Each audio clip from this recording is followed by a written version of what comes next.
Hey, we're live. So we're official and we're live, everyone. We are here with Derrick Mildred in Australia. I'm seriously, guys, we're international here. We're bringing international talent to you. And just so you know, you may hear background noise because I got the kids home, and that's the COVID world we live in today in our digital marketing place. But we brought Derrick on here to bring some digital marketing knowledge to you because this guy knows his stuff. And of course, anybody that has a Formula One picture of a car, a picture of a Formula One car on their wall, they're my best friend. Right? So, I mean, Jimmy and you have been working together really strong. So I want Jimmy and you to kind of talk a little bit. I'm going to make you a little bigger and let's rock. Yeah, so just to introduce Derrick. Derrick has been on the LinkedIn platform, and please correct me if I'm wrong, Derrick, for the better part of since 2004. Yes. He is amassed well over 36,000 contacts. He is really the go-to person. He's been coaching me for a year, both on Facebook and on LinkedIn. And in the U.S., because of technology, he's been able to help real estate brokers, real estate agents, mortgage brokers, branch managers, loan originators increase their business. He's helped a good friend of mine actually increase his reverse mortgage business. He is a go-to when it comes to this. And then one of the things that I'm really excited to hear more about is he did the LinkedIn Global Influencer Summit, which I think ran 8 days, correct? If I'm not wrong, Derrick, 8 days. He put in 23 highly respected influencers from all over the world and brought their best to you. So check out his feed, connect with him, and let's learn a little bit about Derrick today. Definitely. Yeah, I'm looking forward to it. So let's go. Well, thank you for that warm introduction, Jimmy and Joe. I really appreciate that. Thank you kindly. Guys, just to give you some background, yes, technically I did sign up for LinkedIn way back in 2004. I was actually one of the first 2 million people who signed up for the platform. However, admittedly, I did very little with it until 2013, when at that particular time, I was building websites, I was doing SEO, I was guaranteeing in writing to get those websites on the page one on Google, which I delivered on every time for every one of my clients. And I was generating all of my business for those websites from LinkedIn. And a friend of mine back then, she turned around to me and she said to me that she had heard LinkedIn described as the professional or business version of Facebook. And before I was actually using LinkedIn to generate all of my business, and she mentioned this comment to me, I thought to myself, hang on, I've got an account with those guys. Maybe I better have a look at this thing again. So I found my old original login details and logged in to discover that I had 207 connections. And so it was 2013 when my serious LinkedIn journey began. And what I did was I looked around for people who I could see were getting some good results on the platform. And the other thing that I started modeling some of the things that they were doing, or copying some of the things that they were doing. And then the other thing that I did, which worked very well for me, is I started posting content. Particularly, I started publishing articles. And so each week I would write 1 or 2 articles about what people should have in their websites. And what would literally happen, and this is the power or the strength of social media, which I describe as a communication tool. Okay, it's a tool that you can use to get a conversation started, to establish, build, and nurture those relationships, to get a conversation started. What I discovered was just by writing these articles, I would have some people who would watch in the background. They'd read the articles, but they'd just sort of keep an eye on me and watch in the background. And I would have others who would interact with me. And when they were ready to get themselves a new website, they'd send me a message and they'd say, we're interested in a website. Can we talk further? And so I'd set up a call with them. We'd have a chat. I'd give them a quote or a price. And what I discovered was that in their minds, they had already made up their mind that they wanted to go ahead with me, provided my pricing was within their expectations, because the relationship, the trust, the know, like, and trust factor had already been established. Okay. Yeah. And that was just the beautiful part about social media back then in 2013. And it's become more of that up to this very day. So LinkedIn back then, it just took off for me. I did some things the hard way, and in some cases the easy way. I made some errors. I wound up in a thing called LinkedIn jail a couple of times, which is where you had a jail. I know they all seem to have something. So I did. So you've been that's an accomplishment, I think, because I didn't know. Yes, I'm a what would you call me? A released LinkedIn jailbird. There you go. You're fine. You're a convict. That's okay. So and the way you get into LinkedIn jail is you literally just go too crazy with your requests to connect. And LinkedIn has a little thing which if somebody doesn't want to connect with you, and they can actually have the option to click on I don't know this person, okay? And they don't have to, but they can. And if you get too many of those against you, okay, then you wind up in LinkedIn jail. And the next time you go to connect with somebody, LinkedIn will turn around and say, you need this person's email address to connect with them, okay? and so they put a somewhat restriction on you when you wind up in LinkedIn jail. It's not necessarily permanent, although I have seen some people get themselves in trouble for quite some time. You can get out of it, but yeah, there are right ways and wrong ways of doing things on LinkedIn. By the way, the right way to connect with people on LinkedIn, really simple. Just send them a personalized request to connect. Okay, a little introduction, look on their profile, see if you can find some mutual areas of interest that you can mention in that introduction, and just give them a reason why you would like to connect with them. So what I basically did is I built up my followers. I started doing a lot more content, and the beautiful thing about LinkedIn is there's a very genuine, very authentic community on there that will help you as well. So it's quite an amazing platform in that respect. Just recently, I have published what I call the influencer lists, where I publish a list of my top 160 LinkedIn influencers, and that's everybody with 100,000 followers and up. So those are some interesting people that one can learn from. And then, sorry, just curious, who was number one on that list? Bill Gates. Bill Gates, nice. Yeah, I was just curious. It's on my curiosity. So there's people like Bill Gates, Richard Branson, Jennifer Lopez. Interestingly enough, she was on LinkedIn. The actress. There's even a baroness from the UK, the House of Lords in the UK, and you should have a look at her. Have a look at the list, because she does not look like your average baroness. So then I followed that up with my Rising Stars lists, which is people that are doing extremely well on the platform. They've got some phenomenal growth, and so people in the audience can interact with their content, can get to know them, and hopefully reach out and connect with them. So those lists do very well. I publish those once a year now. And then the follow-up to the lists was I did the LinkedIn Global Influencer Summit, which is literally just finished yesterday. And I've got to put a post up about that today. The summit was a series of 24 interviews with influencers, basically getting them to share their results, their strategies, their advice on how they built their own following, and therefore how the audience can build theirs. That's good information. Yeah, we're always trying to grow our audiences, and I've tried to post as many videos as I can, and they're all over the place. Some crazy stuff. Yeah. So, but yeah, that's some good stuff to learn from, because trying to build your audience is tough. But if you get that audience, you've got these eyeballs on you, and it's a numbers game at that point. You're really being exposed. Yep. Well, exactly. I will tell you that I have found that the LinkedIn community can be very friendly toward each other.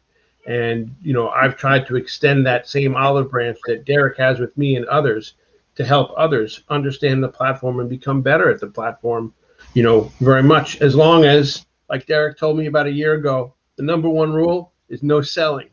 And that's one of the things that kind of sets you apart when you look to build relationships and don't try to go in for that sale. You build that relationship. Am I correct, Derrick? Absolutely. And there's a reason for that. and I describe it as being, number one, we all know what it's like to get a sales pitch inside our inbox. Okay, we all know what our reaction is to that, how we feel about that. Most of us cannot run fast enough. And the reason for that is because it's too early in the conversation. Okay, so what you literally use LinkedIn for, and social media in general for, is you use it to connect with people. You use it to build a relationship with people, so that ultimately, when the time is right, you take the conversation to the next level, which is actually away from LinkedIn, a Zoom call, a phone call, a face-to-face meeting, an invitation to an event, etc. Yeah, I find that I get spammed all the time. You get and it's just, you just ignore them because they're just not personal. It's not personal. And it's just bang, bang, bang. You just, Yep. It's a shame. Actually, somebody sent me some spam, and I kind of responded, got him on the phone, and actually just started helping him. And he had no clue about what he was doing. And since that time, as he's being more casual and more relationship driven, he's actually had more success on the platform. What do you know? Yep. Perfect. Perfect. I mean, everything's relationship. Even in our business, when you get a cold internet lead, sometimes those are just, you got to build that relationship with that person to hang on to them, because they're a cold internet lead, they're just shopping away. And until you can connect, you can lose them in 2 seconds. It's just, you got to build relationships, everything now. And I think it's getting more and more and more that way. Absolutely. Well, there's a little but highly important thing called lifetime client value.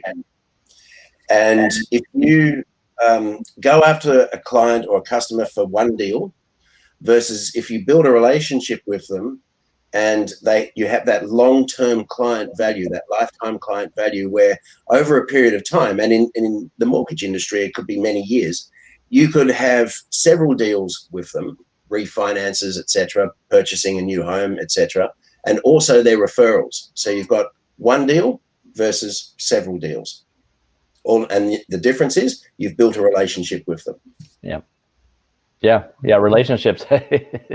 It's huge. It's huge for referrals, huge for the clients. And I think what I'm finding is video is becoming important, because people seem to get to know you. They feel like they're starting, when you're showing up on a regular basis in their feed, they're starting to get to know who you are and your personality, and whether or not they feel comfortable with. I feel, I've had many people reach out directly and say, I've seen you a lot, and I feel you seem like a nice guy. And I say, well, you don't know me really. No, I'm just kidding. But it seems to help, and the way all these new platforms are allowing people, even introverted people, actually, to just get out there without getting out there. Video is great. It's probably the best way to show your authentic self.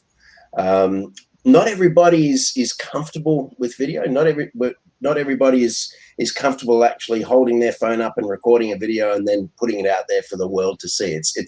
There's a bit of a fear factor involved with actually doing that. Correct. So what one can do before you decide to publish your videos is just post content. Just get comfortable posting content, whether it's a text-only post or a text and image post, a flip chart of different pages. Just get comfortable posting content, and then eventually, when you're comfortable posting video, you can walk into or lead into posting videos. What do you think about the strategy on LinkedIn of mixing in a little personal and business? So in other words, posting a little bit, just kind of like almost like you do on Facebook, not 100%, but just like something that's more personal, not just business post, and mixing that in. You think that's a good strategy? Absolutely. Highly recommend it. And here's why. People do business with people. Mm-hmm. And so that it's seeming to fly with me. I've been doing that. I've been shifting into that, and it's seeming to get people to understand that some of my interests and some of the things I got. I posted today about a big cabinet radio I bought. Yep. Nice one too. Yeah, I've been looking for one forever, and this is the 1960s. It's as cool as ever, dude. And it works, which is amazing. Cool. Yeah. So Derrick, I'm kind of wondering, you were spending 8 days with some major influencers. For somebody that's been on the platform, did you come away with any new nuggets that maybe you didn't know that you could share with us today? Probably the not so much some new ones, because I interviewed all 24 of them over the last probably the last 3 months. I knocked over or got a good number of the interviews actually done prior to Christmas. It took a couple of months this year to get some final people, basically the time to interview with them. The final interview I actually did at this very time yesterday morning, and that was with Joy McAdams. So, because one's got to understand, these influencers, I might have 36,000 followers and get probably 100 messages in my inbox a day. These people, they can get 1,000 messages in their inbox a day. And so you can imagine trying to filter through that and actually get in touch with them. Yeah. They're busy people. So to answer your question, Jimmy, the most important things that I got out of the summit was to be authentic, to be your true, your genuine self, okay? And don't worry about the numbers, okay? The numbers, yeah, they're exciting when you have a post that does really well, but don't worry too much about the numbers. Don't focus on them all the time. Just get the content out there. You'll have some posts that perform better than others. So that's probably the two key nuggets that I can take away from it. That's good. Yeah. Is it possible to be successful on LinkedIn and Facebook, say in 15 to 20 minutes a day? Yes. Yeah, absolutely. Yeah. The key with LinkedIn and the key with social media is a little bit of preparation. And what I mean by that is, let's say you've set up your profiles, you've set up your page on Facebook, but you haven't got much on there, okay? But you start putting out some content, and that content starts to generate some interest. So when you've got content that generates interest, where are people going to go to learn more about you? They're going to go to your profile. They're going to go to your Facebook page, okay? So you've got to think about it a little bit strategically when you set up those two pages, your profile and your page on Facebook, and give people on those pages some information, some good content about you that hopefully entices them to want to know more, to want to reach out and get in touch.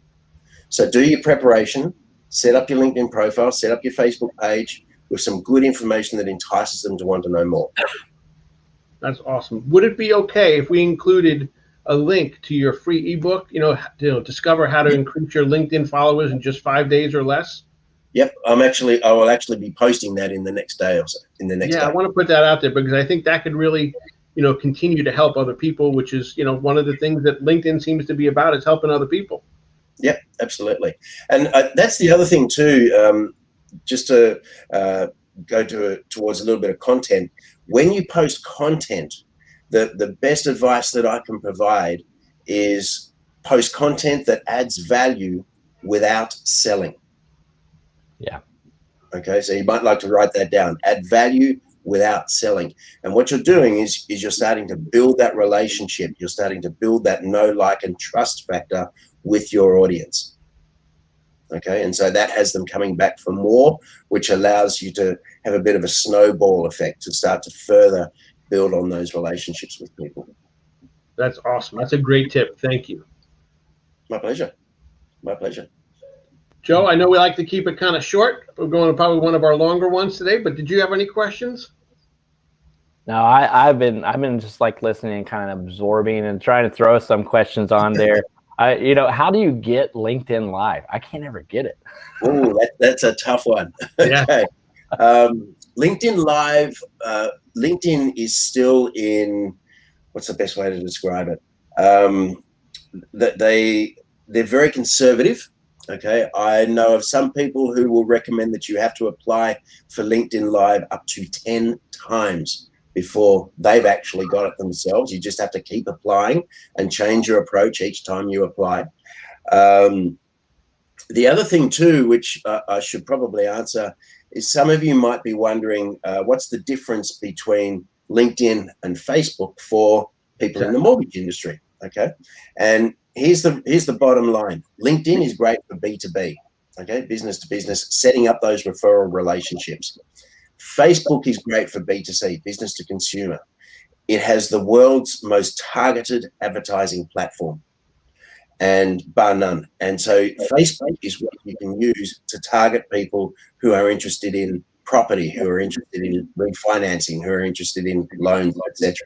But the key is when those people want to know more about you, what are they going to see? Yeah, Okay? you got to make sure that your Facebook page, your social proof, etc. that's good tip, because I've gone in and said, "Oh, this is an old link," or I haven't updated this profile and I don't know how long, and so because you set them up so long ago, you don't realize that you may not have current data in there. It may not make sense, and so I've kind of gone through and been manipulating and fixing things that I realized that. So that's a great tip. Go to your profiles, look at them, and pay attention to them. Because just like your work life, your career, etc. Your profile, your LinkedIn profile, and your Facebook page are an ongoing work in progress. Okay, they're never going to be 100% perfect, because you're going to have changes, upgrades, things that are happening in your work life, in your career, and some of those things you might want to add to your profile, and that's okay. But the key is, think about it strategically from the point of view of your audience. What's in it for them, and what are those people going to see when they have a look at your LinkedIn profile or your Facebook page? Yeah, great tip. Awesome. Well, guys, if you haven't connected with Derrick yet, please do connect with him. We're going to post a link to his free ebook. Reach out. We'd love to hear feedback and your success of working with Derrick and listening to his tips as well. And Derrick, thank you so much. I know it's early in the morning where you are. I really appreciate you getting up and starting your day with us.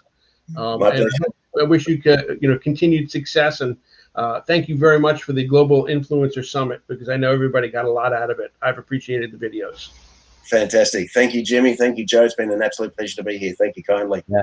Thanks for coming on, and we'll see you guys next week. I believe we have Justice coming on next week, right, Jimmy? Yeah, Justice Roberts, one of the top producers in the United States, one of the top originators. We're excited to have him on. Yeah, so we're going to have a good one. So, all right, I'm going to end our broadcast. You guys have an awesome evening, and over in Australia, y'all have an awesome day. Thank you. Thank you. Great to see you guys. Bye for now.